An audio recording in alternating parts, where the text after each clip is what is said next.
demande beaucoup. S'il n'est pas mauvais, c'est bien. Mais quelle attitude que nous prenions quand nous nous présentons devant les dieux pour exprimer nos demandes? Et quel comportement que nous observons dans notre effort intérieur en tant qu'enfants de Dieu? Bien-aimés, dis bien-aimés dans le Seigneur.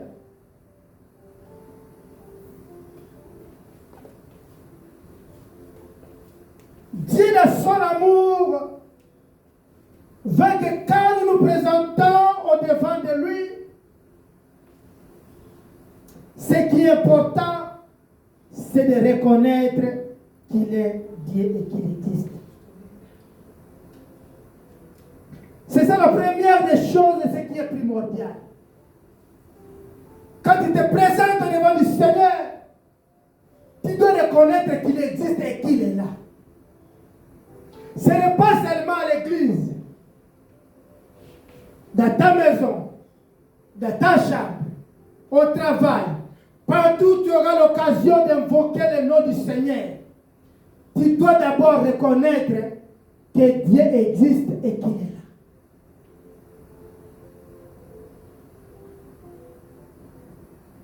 Ne dis pas que oui, j'ai pris pour prier. Non. Tu dois être certain qu'il est là et qu'il t'écoute. Et cela nécessite un acte de la foi personnel. J'ai dit un acte de la foi personnel. C'est pourquoi il dit dans sa parole,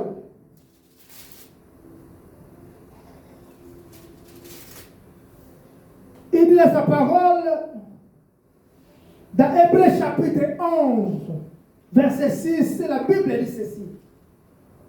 Or, sans la foi, il est impossible de lui être agréable. Et j'aime le parti B qui ajoute.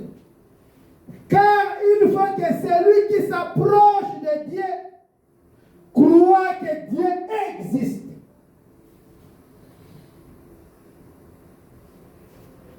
Par l'acte de la foi, tu dois croire que Dieu existe. Et si tu crois qu'il existe, il ajoute, et qu'il est le rémunérateur. J'aime la suite. Qu'il est le rémunérateur de ceux qui les cherchent. La rémunération. Nous y arriverons. C'est cette reconnaissance, bien-aimés, qui nous assure et qui nous encourage de dire que nous sommes réellement les enfants de Dieu et que Dieu est notre Père. Rien que ça, pas autre chose. Avec ta foi, quand tu t'approches devant de Dieu, tu dois être sûr et certain qu'il existe. C'est une reconnaissance. Et cela n'est pas donné à tout le monde. Voilà pourquoi il y a de ceux-là, quand ils s'approchent devant de Dieu,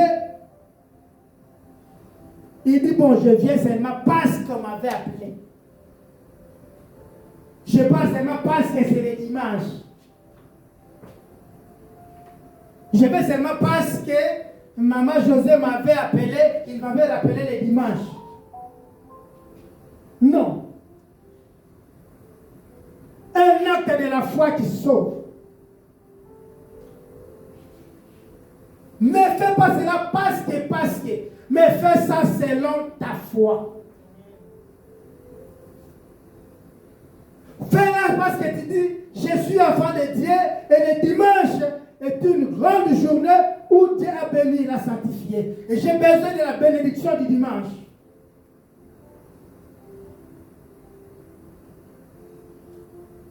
Quand tu pries dans la chambre, tu dis, je prie avec foi parce que je sais que tu m'écoutes et que tu vas me protéger et tu agiras. Voilà ce que Dieu attend de nous. Voilà pourquoi Michel nous dit, comment me présenterai-je devant l'Éternel? Avec incertitude ou avec certitude? Bien-aimé, si tu te présentes devant l'Éternel avec incertitude, c'est-à-dire que tu ne crois pas qu'il existe. Et là, tu n'as pas de foi. Et si tu dis, on continue à prier, on fait toujours la même chose, mais ça ne vient pas. Tu es incertain, tu crées les blocages. Et rien ne va avancer.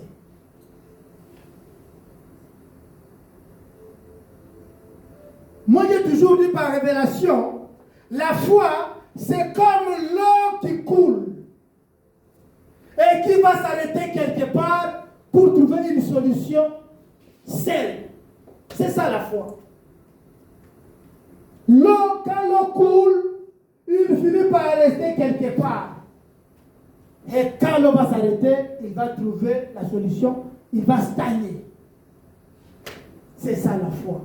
Celui qui a la foi se laisse conduire par Dieu. Et c'est celui-là qui croit que Dieu existe. Et c'est celui-là à la fin verra la main du Seigneur et il dira que Dieu réellement est avec moi. Et quand le tout s'arrête, l'eau stagne, la bénédiction est là. Et tu vas dire, voilà, j'avais suivi ma foi et voilà ce que la foi m'a donné. Alléluia. Bien-aimé, dis bien-aimé dans le Seigneur. Retenons que lorsque tu te présentes devant Dieu, tu dois être sûr qu'il existe. Et quand tu te présentes devant Dieu, tu dois te présenter avec ton corps et ton cœur. Ton corps et ton cœur. Lisons la Bible. 1 Pierre chapitre 3. Lisons ce que dit la Bible. 1 Pierre chapitre 3 verset 3 à 4. La Bible dit ceci. Ayez-nous cette appareil qui consiste dans les cheveux stressés, des ornements d'or ou d'habits qu'on rêve. Mais l'appareil intérieur est caché dans le cœur. L'appareil incorruptible d'un esprit doux et paisible, qui est un grand prix devant Dieu. Alléluia.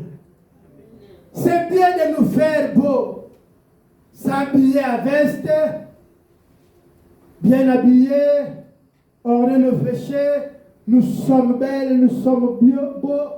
Dieu se réjouit de nous. Amen. Parce qu'on se présente au devant du grand roi. C'est bien. La Bible ne dit pas que cela est mauvais. Cela est bien. Mais la Bible ajoute, ne restez pas seulement sur cet aspect extérieur. Il faut aller à l'aspect intérieur pour se présenter devant Dieu.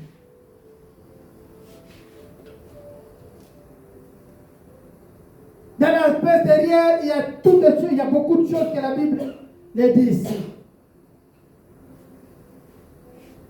Un cœur, une parure incorruptible, un esprit doux et paisible. Voilà ce que Dieu veut quand nous nous présentons devant lui. Et maintenant, entre nous, il faut qu'on se le dise. Quand nous nous présentons devant Dieu, est-ce que des fois, nos esprits sont paisibles ou pas? Est-ce que nous présentons devant Dieu avec précipitation, prions seulement pour que nous partons? J'ai pris seulement avec l'Éternel, je parle.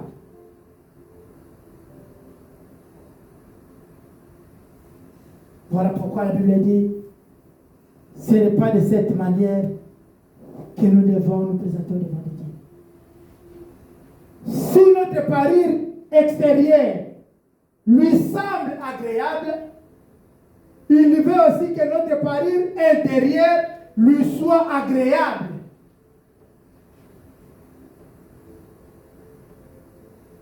Et cela nécessite une disponibilité spirituelle et physique.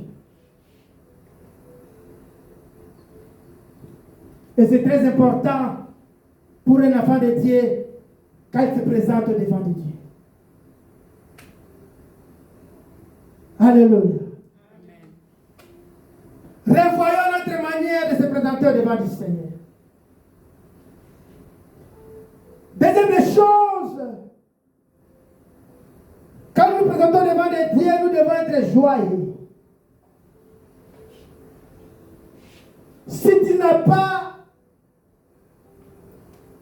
un l'air tranquille, cherche à en avoir. Parce que quand tu te présentes devant Dieu, il y a des choses à lui dire.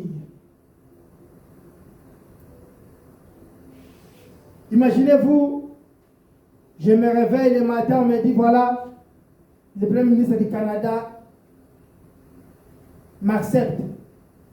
accepte mon invitation et que je parle avec lui. Je dois me préparer en conséquence. Parce que le temps que je vais passer au-devant de lui est bien précis. Je vais en faire en sorte que je lui parle des choses importantes qui vont retenir son attention. Et quand on se présente devant le Seigneur, nous devons avoir cette attitude. Avoir des choses importantes à dire à Dieu qui retient son attention et qui dit aujourd'hui vraiment, leur a parlé des choses. En tout cas, je suis content de lui. Qui disent voilà, aujourd'hui vraiment j'ai entendu mes enfants. Ils m'ont dit quelque chose qui m'a réjoui. Et pour y arriver, tu dois être dans la joie. Voilà pourquoi Paul dit dans 2 Timothée 2,15. Ça c'est dire, depuis qu'on a commencé, tu n'as pas encore lu. Hein? Alléluia. Alléluia. Amen. Acclamons le Seigneur. Quand on acclame le Seigneur, ceux-là qui sont un peu apportés par le sommeil, ils se réveillent. Acclame le Seigneur pour effacer le sommeil. C'est pourquoi je vous dis, quand les enfants de Dieu viennent devant le Seigneur, le diable aussi vient avec eux. À la maison, on a dormi, on arrive à l'église, on dort encore. Alléluia. Là, c'est le diable qui veut que tu n'écoutes pas. Et tu dois acclamer le Seigneur pour te réveiller et dire non, je vais t'écouter. 2 Timothée, chapitre 2, verset 15. Que dit la Bible? Efforce-toi de te présenter devant Dieu. Efforce-toi de se présenter devant Dieu comme un homme éprouvé. Comme un homme éprouvé. Un ouvrier qui n'a point à rougir. Un ouvrier qui n'a point à rougir. Qui dispense droitement la parole de la vérité. Qui dispense droitement la parole de la vérité. Alléluia. Tu dois t'efforcer pour te présenter devant Dieu. Voilà pourquoi nous nous présentons devant Dieu. Il y a le sommeil qui apparaît comme si on n'avait pas eu le temps de dormir dans nos maisons. Voilà pourquoi quand on se présente devant Dieu, on semble ne pas être distrait parce qu'on a beaucoup de choses. Il y a des factures, il y a nos pays, nous qui avons des choses à faire au Congo, qui ont la famille au Congo là. Quand tu te réveilles le matin, si tu reçois 10 appels, 7 appels, donnés, envoyés. Et quand tu te présentes devant Dieu, avec tous ces problèmes, et quand tu sors de ta maison, il y a aussi la neige qui est là, tu es troublé. Des fois, tu te demandes, est-ce que réellement je vais prier avec tout ça comme problème? Et tu es obligé de prendre ton douche sous le froid, même si l'eau est chaude, mais quand tu vas sortir, tu rencontreras le froid devant ta porte. Mais Paul dit à Timothée, tu dois te forcer pour te présenter devant Dieu. Ce n'est pas un exercice facile à faire, bien-aimé. Nous devons nous forcer. Forcer pour y arriver. Forcer pour avoir une bonne attitude d'un serviteur de Dieu, d'un enfant de Dieu affermi. Celui qui ne se laisse pas conduire par le siècle présent. Nous devons nous forcer. C'est un combat. Un combat. Pourquoi? Parce que de l'autre côté, le monde nous attire. Et de l'autre côté, Dieu aussi nous attire. Dieu veut servir de ce corps, le monde aussi veut servir de ce corps. Nous sommes attirés, partagés. Voilà pourquoi Paul nous dit, nous devons nous efforcer. Parce que si nous ne nous efforçons pas, nous allons céder. Et quand nous cédons, c'est fini, nous tombons. Et quand nous tombons, le monde va se réjouir. Ils diront, regardez comment il est venu, le soi-disant serviteur de Dieu. C'est pourquoi vous voyez dans les réseaux sociaux, à tout moment, il y a des gens qui se luttent contre les serviteurs de Dieu parce qu'ils ne cherchent rien qu'une petite faute. C'est fini. Ils font ça tout un enseignement pour détruire l'homme de Dieu. C'est pourquoi Paul dit, nous devons nous efforcer. Nous efforcer pourquoi? Parce que le monde ne nous aime pas. Nous efforcer pourquoi? Parce que quand nous nous présentons devant Dieu, nous devons être toujours joyeux. Avoir la joie. Avoir la joie. C'est ce que le monde veut. C'est ce que le monde ne veut pas que nous soyons. Des fois, tu te réveilles le matin. Il y a des obstacles que tu ne peux même pas y croire. Mon frère se réveille le matin, il faut aller à l'église. Comme par hasard, il te dit, les diables dans ces choses, afin que Ottawa, s'il se passe, se sont permis de conduire sans problème. Lui-même, il dit, mais j'ai déjà tout payé, qu'est-ce qui se passe? Il ne se retrouve pas dans tout ça. Et il ne sait pas conduire pour venir à Ottawa. Regarde les diables. Il a tout payé, on l'a même envoyé le permis, mais il y a un autre individu qui vient, qui va encore faire ça. Là, c'est les diables. Nous devons être trop prudents. Voilà pourquoi, bien-aimés, nous devons nous efforcer. Pourquoi? Parce que nos bénédictions ne viennent que quand nous nous présentons devant le Seigneur au temps agréable et au temps prévu par Dieu. Et les diables le savent. S'il arrive de la malheur de Dieu, c'est fini, j'ai raté. Il le sait ça. Faisons attention. Voilà pourquoi il dit dans sa parole, dans Romains chapitre 12, verset 12, il dit quelque chose d'important. Il dit ceci. Réjouissez-vous en espérance. Soyez patients dans l'affection. Persévérez dans la prière. Patient dans l'affection, persévérer dans la prière et réjouissons-nous. Quand on est patient, on attend quelque chose venant de Dieu, on doit avoir l'espérance. Et quand on a l'espérance, on a la patience, on doit persévérer dans la prière. Ne dis pas que si j'ai une promesse venant de Dieu, je ne vais plus prier et cette promesse va y arriver. Non. Tu dois prier. Tu dois persévérer pour que la promesse promise soit accomplie. La promesse promise ne peut jamais s'accomplir sans la prière. Voilà pourquoi je vous dis, bien-aimés dans le Seigneur, soyons serviteurs de Dieu aujourd'hui. Parce que demain, nous serons encore plus grands qu'aujourd'hui. Et quand nous serons encore plus grands qu'aujourd'hui, que cette portion de l'Écriture qui dit la souffrance du temps présent n'a rien à voir avec la gloire à devenir, s'accomplit dans nos vies. Alléluia. La souffrance du temps présent, les faibles commencements, ne les minimisez pas. Parce que le jour qui vient, quand tu seras grand, tu dois te référer à cela.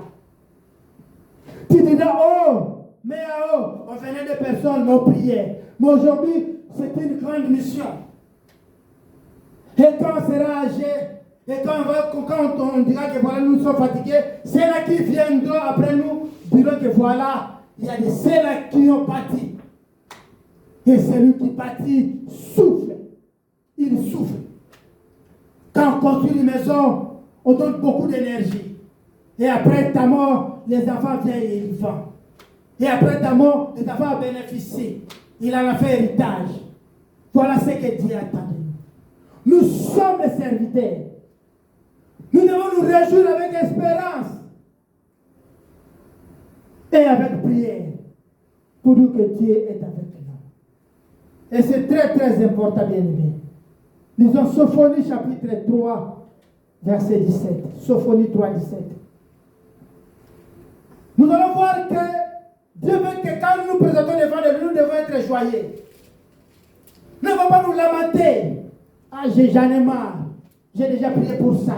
Non, non, non. Soyez toujours joyeux. Quand tu te présentes devant Dieu. S'il y a des problèmes dans la maison, soyez toujours joyeux quand tu te présentes devant Dieu avec ton problème. Je sais que je n'ai pas d'argent et je vais raconter le ministre du Canada. Je vais lui dire, écoutez, bon, tout ce que j'ai c'est normal, mais j'ai besoin d'argent pour faire ça, pour faire ça, pour ça. Je suis joyeux parce que je suis devant lui et je sais qu'il va me donner. Et quand je présente devant les rois, on doit être joyeux. Pourquoi? Parce que tu as la foi que Dieu écoutera ta prière et il agira. Sophonie, chapitre 3, verset 17. Quelle est la Bible? L'Éternel ton Dieu L'Éternel ton Dieu est au milieu de toi, est au milieu de toi. comme un héros qui sauve. Comme un héros qui sauve, Il fera de toi sa plus grande joie. il fera de toi sa plus grande joie. Il gardera le silence dans son amour. Il gardera le silence dans son amour. Il aura pour toi des transports d'allégresse. Il aura pour toi des transports d'allégresse. Alléluia. Il est ton héros. Il fera de toi sa joie. Est-ce que nous comprenons cela? L'Éternel fera de moi sa joie. L'Éternel fera. Il fera de moi sa joie. C'est-à-dire quand tu passes quelque part, les gens disent non, celui-là c'est un serviteur de Dieu. Celui-là c'est ce qu'il fait. Tu ne peux même pas dire mot. C'est l'Éternel qui fait de toi sa joie. Imagine-toi quand l'Éternel fait de moi sa joie. Que deviendrai-je devant le monde? Alléluia. Alléluia. Voilà là où nous devons être. Et nous ne pouvons pas y arriver parce que nous sommes encore dans les petites choses. Oh, nous devons sortir dans les petites. Sortez dans les petites choses. Vois-toi grand devant Dieu. Parce que Dieu fait de toi sa joie. Sa joie de ta famille. Sa joie pour ton œuvre. Sa joie pour son évangile. Oh, bien-aimé, écoutez la voix du Seigneur. Il fait de toi sa joie. C'est pourquoi quand tu te présentes devant le Seigneur, sois toujours joyeux. Et sois toujours joyeuse. Ne t'inquiète pas. Parce que l'Éternel fait de toi sa joie. Tu es un sujet dans l'allégresse. Quand tu arrives dans le milieu, les gens se réjouissent. Et ils disent voilà, c'est l'homme de Dieu. Et c'est très important pour l'Église d'aujourd'hui. La troisième chose, bien-aimé, quand on se présente devant le Seigneur, devant Dieu, nous devons faire attention d'une chose. Les malins viennent aussi avec nous. Les malins viennent avec nous quand nous nous présentons devant Dieu. Dans Matthieu chapitre 4, sur le du verset 1 à 11, nous allons voir Jésus est monté à la montagne pour prier. Il est monté à la montagne pour prier. Et le diable s'approcha de lui. Le diable n'a pas peur de ta prière. Mais le diable a peur de la disposition de ton cœur devant de ton Dieu. Alléluia. Est-ce que nous avons compris cela? Le diable n'a pas peur de ta prière. Mais le diable a peur de la disposition de ton cœur au devant de ton Dieu. Pourquoi? Parce que si ton cœur est disponible au devant de l'Éternel, ton Dieu, le diable ne va pas te séduire. Alléluia. Amen. Parce que le diable ne contrôle pas notre cœur, mais le diable cherche nos disponibilités. Ce que nous voulons. Il nous fait voir des choses. Regardez les véhicules.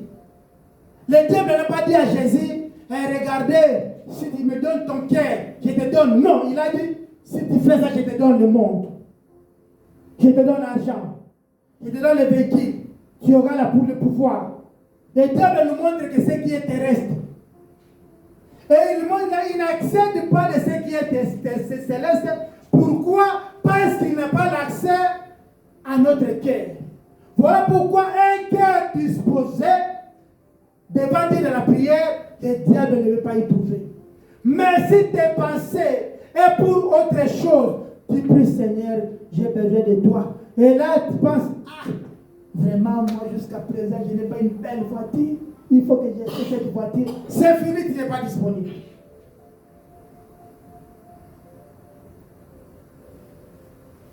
Tu n'es pas disponible. Le diable est là. Quand tu te présentes au devant de Dieu, faisons attention. Parce que le diable est là. Il est à côté de nous. Si nous lisons dans Job, chapitre 1er, et la suite, nous allons voir cela. Quand les enfants de Dieu se présentent au devant de Dieu, le diable aussi vient avec eux. Lisons cela. Job, chapitre 1er. Lisons ce que dit la Bible. Les enfants de Dieu se présentent au devant de Dieu. Nous venons nous présenter au devant de Dieu. Le diable aussi vient avec nous. Il faut le détecter. Pour lui dire, loin de moi, Satan. Pour le chasser. Tu dois le détecter. Job, oui. Oui, disons, que dit la Bible? Oui, la Bible dit quoi? Il y avait dans le pays d'Ud. Non, descendez, vers verset 3, vers verset 2 ou 3. Quelque part là.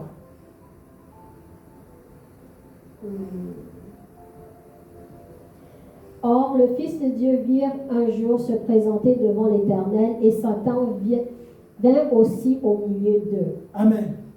Est-ce que vous comprenez cela? Le Fils de Dieu vient se présenter au devant de l'Éternel, et le diable vient aussi au milieu d'eux. Imagine-toi. Le diable n'a pas peur de ta prière. Il t'affronte, il m'affronte, il nous affronte à tout moment. Nous avons un affrontement terrible avec le monde des ténèbres. Un affrontement. Cet affrontement est physique et aussi est spirituel. Voilà pourquoi dans la Bible on parle de combat spirituel. Le diable nous combat physiquement et il nous combat spirituellement. Voilà pourquoi quand nous nous présentons devant de l'Éternel, nous devons faire attention. Parce que le diable est aussi là. Il est là. Il cherche notre ruine. Il veut notre chute. Il veut que nous nous abandonnons la foi. Il veut que nous cédons au royaume du ténèbre par les caprices et les soucis du siècle présent. C'est très très important pour les enfants de Dieu. Faisons attention. Ne dis pas que quand j'ai pris c'est fini, Dieu m'écoute. Non, non, tu dois savoir qu'il est malin. Et tu vas nous combattre. Voilà pourquoi la Bible dit dans Jacques chapitre 4, verset 7. Soumettez-vous donc à Dieu. J'aime la suite. Résistez au diable et ils fuiront loin de vous. Ce n'est pas un slogan, mais c'est une réalité. On nous demande de résister au diable pour qu'il fuit loin de nous, parce que le diable ne veut pas que nous soyons permanents à la présence de Dieu et que nous rations toutes les bénédictions que Dieu a prévues pour nous. Il veut que nous lui servons au lieu de servir l'Éternel, notre Dieu. Quand nous nous présentons devant le Dieu, sachons aussi que le diable est avec nous.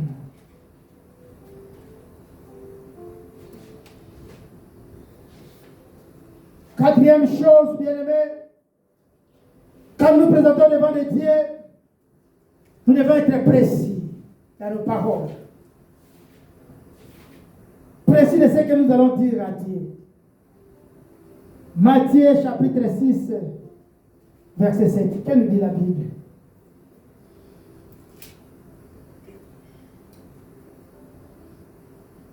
Précis. Matthieu 6, 7. Oui, la Bible dit quoi?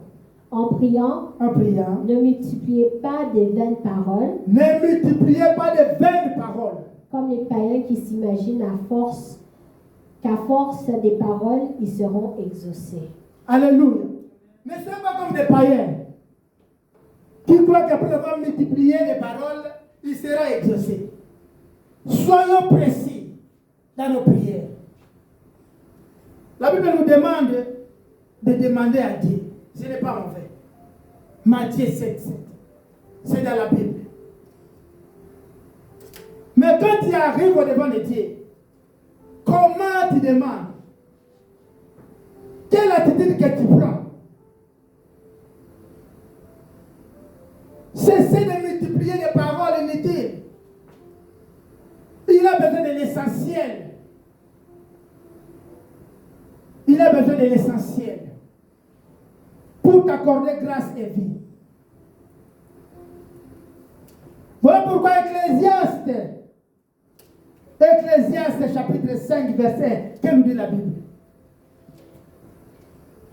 Ecclésiaste nous demande de ne pas être pressé d'ouvrir la bouche. Lisez Ecclésiaste qui est arrivé avant nous. Ecclésiaste chapitre 5 verset 1. Voilà pourquoi nous devons avoir tous des Bibles. Parce que quand on donne, celui qui est arrivé, il peut lire. Ecclésiaste, chapitre 5, verset 1. La Bible dit quoi? Ne te presse pas d'ouvrir la bouche. Ne te presse pas d'ouvrir la bouche. Et que ton cœur ne se hâte pas d'exprimer une parole devant Dieu. Amen. Car Dieu est au ciel et toi sur la terre. Oui. Que tes paroles soient donc peu nombreuses. Voilà.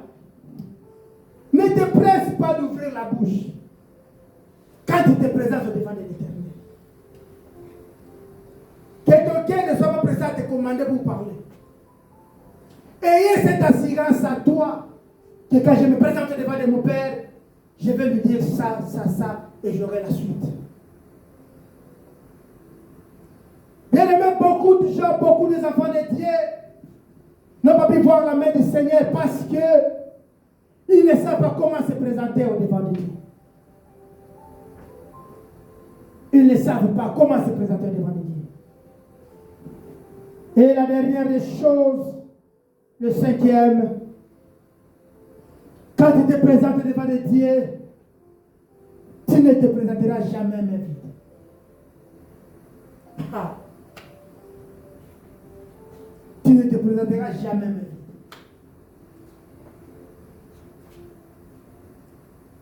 Pourquoi tu ne te présenteras jamais vide? Exode chapitre 34, verset 20.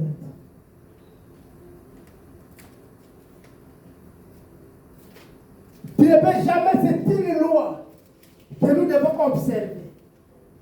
Des fois, nous sommes conscients, mais nous jouons dans l'inconscience. Or, Dieu veut qu'il se retrouve en nous à travers sa parole. Pour que cette parole s'accomplisse dans ma vie, dans ta vie, tu dois observer toutes les étapes qui est prévues dans cette parole sans sauter l'une des parties. Si tu sautes d'autres versets pour observer d'autres versets, tu ne verras pas la main de Dieu. Mais si réellement tu es enfant de Dieu et que tu veux observer la parole de Dieu, tu veux que tu vois la main de Dieu dans ta vie, tu dois observer portion par portion de l'écriture. Tu dois les observer. Mais si tu es là pour observer une, et c'était l'autre, non. Non, non, non, non. Lisons. Que dit la Bible? 20, oui, la Bible dit quoi? Tu rachèteras avec un agneau le premier-né de l'âne. Et si tu ne le rachèteras pas, tu lui briseras la nuque. Tu rachèteras tout premier-né de tes fils et l'on le présentera point à vide devant ma face. Voilà. C'est ça les dispositions.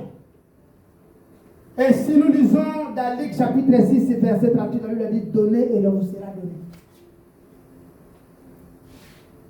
Ce sont les dispositions. Pour que ta famille soit sécurisée. Pour que tes enfants bénéficient de protection. Pour que tu sois erré ou heureuse. Tu ne te présenteras jamais mais vide devant le Seigneur. C'est une loi venant de l'Éternel. Et maintenant entre nous là. Quand nous nous présentons devant Dieu, comment nous nous présentons? Que chacun de nous fasse la rétrospection pour savoir de quelle manière il se présente devant Dieu. Si tu as fait un peu au Seigneur, accomplis-la.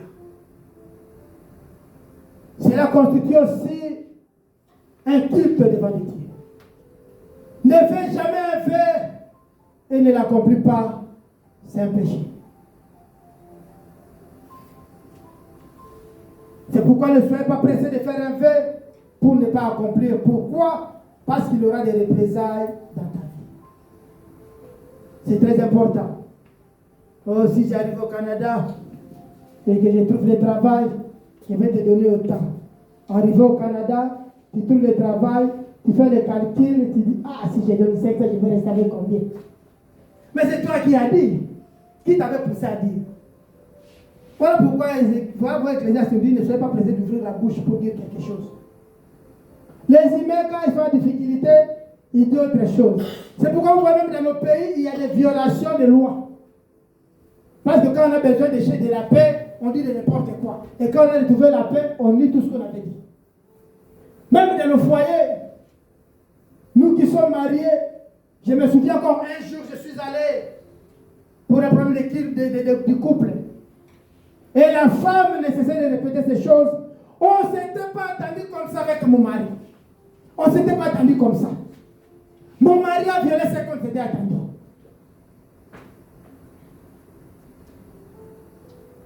Et j'ai dit à la femme, qu'est-ce qui était attendu? On s'était attendu que mon mari n'aura pas d'enfant en dehors de notre mariage. Et mon mari a eu l'enfant en dehors de notre mariage. Il a violé les dispositions conjugales. Alléluia. Violation des dispositions conjugales. Il a violé. Et la femme avait raison. Voilà pourquoi, bien aimé, quelle disposition que nous avons, que nous prenons devant Dieu. Comment nous nous présentons au devant de Dieu.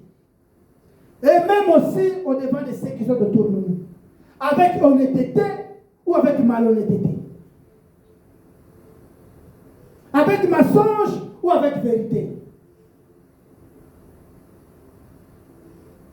Dieu est au ciel. Il voit la terre. Il est loin. Mais nous qui sommes devant de toi, nous qui sommes là, vous qui êtes devant de toi, quelle disposition que moi j'ai quand je me présente, que je prends quand je me présente devant de vous?